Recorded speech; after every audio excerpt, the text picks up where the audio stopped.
Hi, this is Lakhi Singh, the property fixer, here to fix you and help you grow your property and your business affairs to the next level. So if you're looking for knowledge and insights about how to get involved in property, solve your problems about scalability in your property business, then do watch our 20-minute clips. We've taken them from hundreds and, thousands of videos that we've taken over the last 6 months, and we've broken them into simple chunks which can make them useful for you. So do watch and do subscribe to our YouTube channel underneath as well.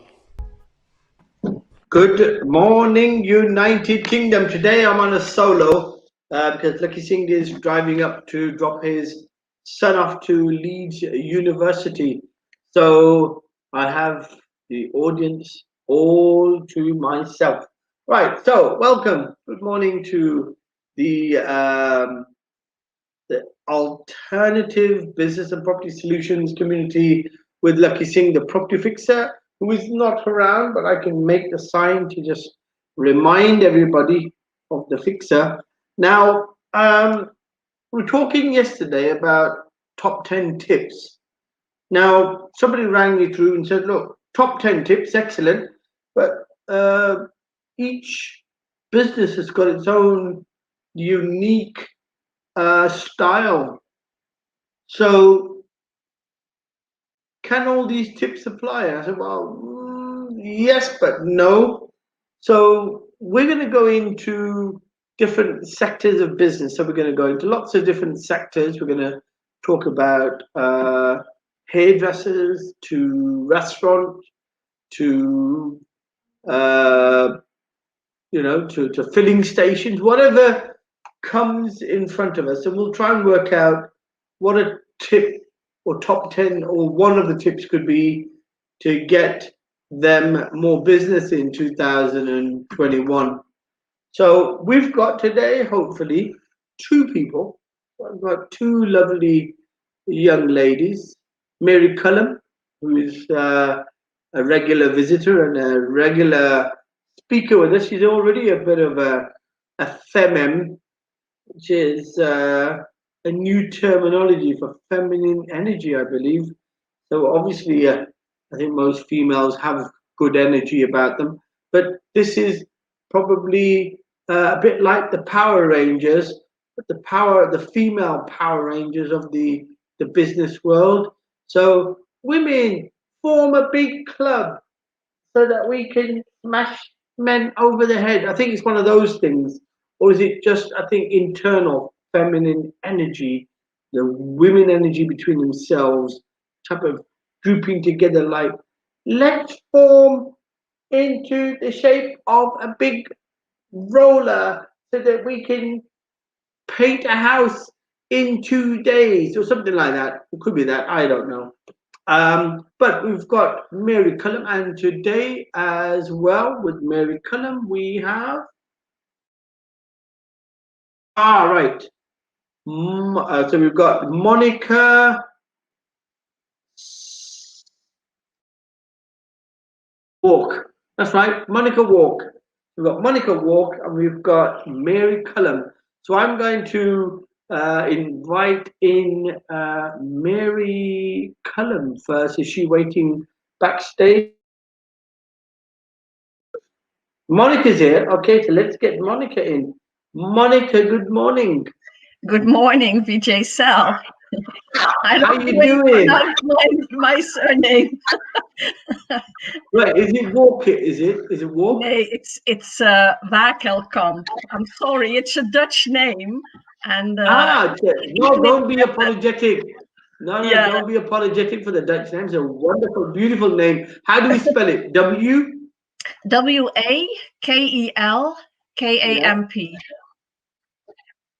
Okay, so it's, how do you pronounce it? So it's, well, in Dutch it's Wakelkamp. Wakelkamp. Okay, that sounds cool. Yeah. I think that's a nice idea. How do you pronounce it in England then? Well, most of the times it's just Monica. Okay, we will stick to Monica, but I like Wakelkamp. That's nice as well. Yeah. Well, right. Wakelkamp. I think that's lovely. It's a different name. I think names actually give a lot about someone's origin? Because I think there is a lot of words that are similar to Wackelcome in the Middle East as well, and maybe in the was it now the eastern part of Europe. So where is this name from? What's the original? It's the origin of the name first. It's originating from Germany, not too far from the Dutch border.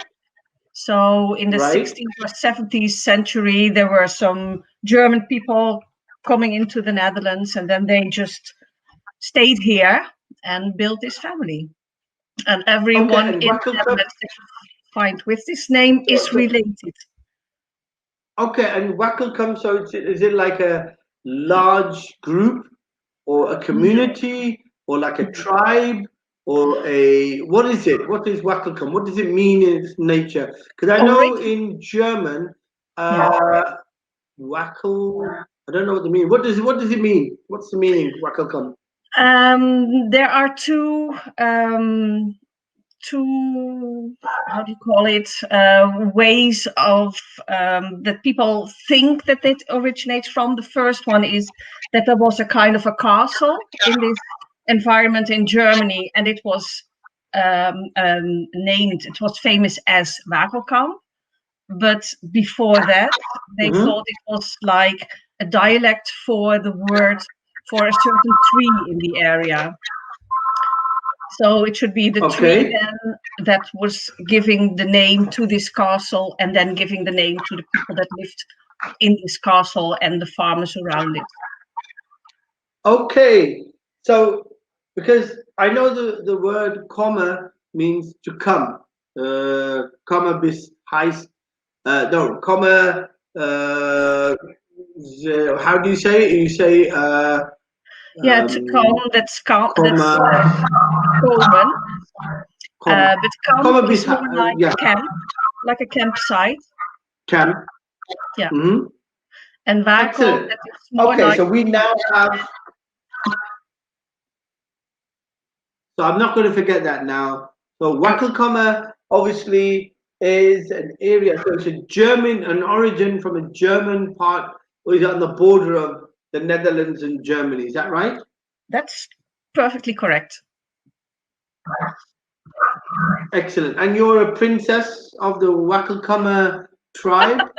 Well, I must say, I guess we were from farmers' origin, but there still is. You must have been one of the head.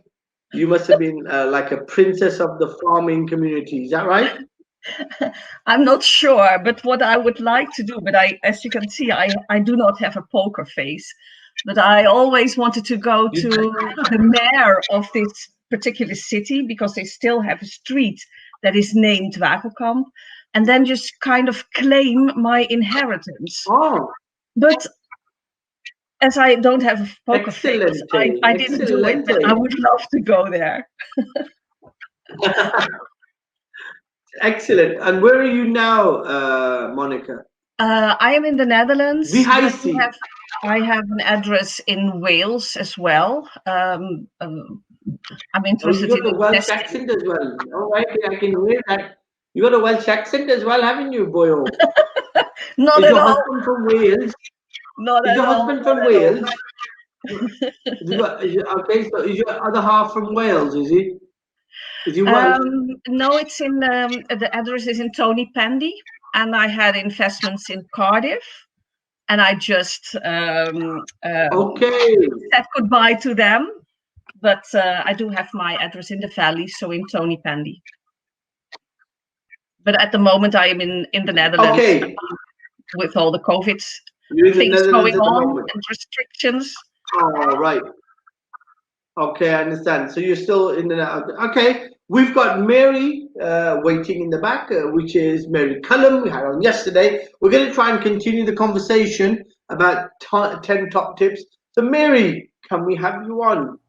Waiting in the wings as yesterday morning. Mary. Hi, how are you? How are you doing? Hi, Moni. Hi, good morning, Mary. Do you guys know each other? No. Not yet. Excellent. Not yet. You're going to get to know each other. Okay. So Monique presently is in the Netherlands, Mary, but she has investments in Cardiff.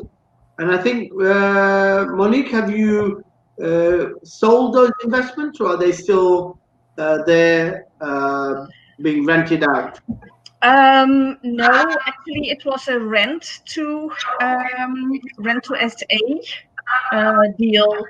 So I waited to buy. There were too many hurdles and hoops and hurdles, and well, sometimes you have to just take your lot and move on. So it was time to say goodbye and move on. So I'm now free in whatever I'm up to. And at the moment, I'm interested in commercial in England because of TV rights. Excellent. Excellent. Excellent. Okay. Mary, we got you back this morning. Yeah. So nice of you, so kind of you. I think you bring a lovely, I've got lovely two ladies on all to myself this morning, which is I know, you're a lucky no man. need to be fighting. Yes, fighting off Lakhi Singh and his charm and personality. I've got two lovely ladies all on the morning. It's not a bad start, is it? Right, excellent morning. Don't give me bad ideas. I'm trying to keep it clean. So, Mary, I'm going to ask you a question. Not a question, but I'm going to ask you another tip. What's another tip that you've got to become successful? Because you brought in something yesterday. Lakhi actually was a bit shocked. Well, not shocked. He was a bit taken aback the fact that you actually threw a card on his table that he hasn't thought of, and that was being online. So a lot of businesses are probably still not online. I mean, we're very much online, but he probably forgot that trick because he's probably used to being online. But it is a point. There are businesses out there that are still operating in a good old-fashioned way. So tell me another tip that you think should be used in light of what's happening coming into the new year, because we're still not sure when the virus is going to subside, when things go back to normal. Because if it's not the virus, it's the vaccine. If it's not the vaccine, it's the virus. If it's not the virus and the vaccine, it's the fact that they've shut down the entire economy. How do you start an engine that's totally cold and start a car whose batteries have gone flat? So give us your next tip, Mary, on the success for 2021. What should people be trying to do to be resilient and successful in the next year? I guess you could, because you're right, everything is online at the moment because we're all stuck at home, and this may continue definitely for the first part of this year. Also, travel, business travel, conferencing, all that kind of stuff is not going to go back to how it was, because that huge expense that companies used to have, they now no longer need it. And actually their productivity has gone up in some respects because people are working from home. And people have really adapted to that, and they're happier because they don't have all these travel times. So I think if people are looking to develop online products, I'm in property, I'm in design, and I'm in trading the market. So, you know, a lot of that would be online, really. So I would probably look to develop new product personally. It's I won't say cashing in, but it's using my skills. How do I transfer to an online business? And that would probably be in my expertise in property, trading, my expertise in design. And so companies, I mean, it depends what you do, what service you're selling, but there probably is other parts of your business that suddenly you can think, well, that's an expert skill I have. I can create a program around that and get people to buy into that. I can run a podcast. I can tutor people on stuff. So I think it's taking our personal knowledge and marketing that. Lots of people are trying to create followings, social media followings, but they need to be very targeted. There's no point in having 5,000 Facebook friends. If it depends. I mean, I do a lot of photography, so I do hobbies online that I like to share. But the big growth area is definitely in training, coaching, mentoring. I would say, apart from online businesses, because let's be honest, the high street is decimated.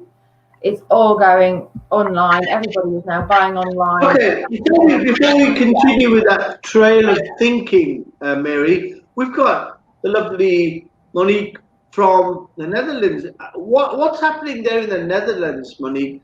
Is it as bad as it seems in the United Kingdom? Do you have a tiering, and is it tier 4 in the Netherlands, or is it quite the same as it was at the beginning of the year? There is a virus, people are expected just to adhere to good practice, to keep safe distance, try and avoid unnecessary crowds. What's happening in the Netherlands? And what's the situation in the Netherlands overall? What's the market like, and how is it impacted? Is it just the same as London and the UK?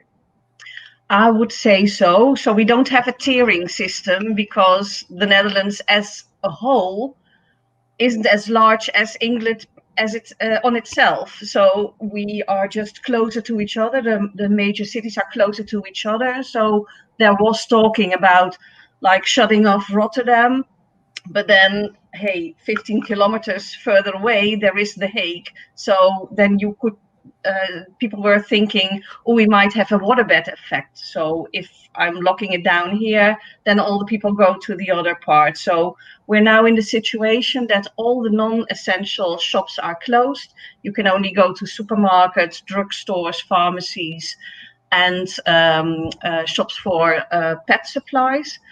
And the rest, hairdressers, etc., is all closed down. Only the medical what we call contact professionals, you can go to, so like a physiotherapist or a doctor or something like that. We are okay. So tell me, at ICUs.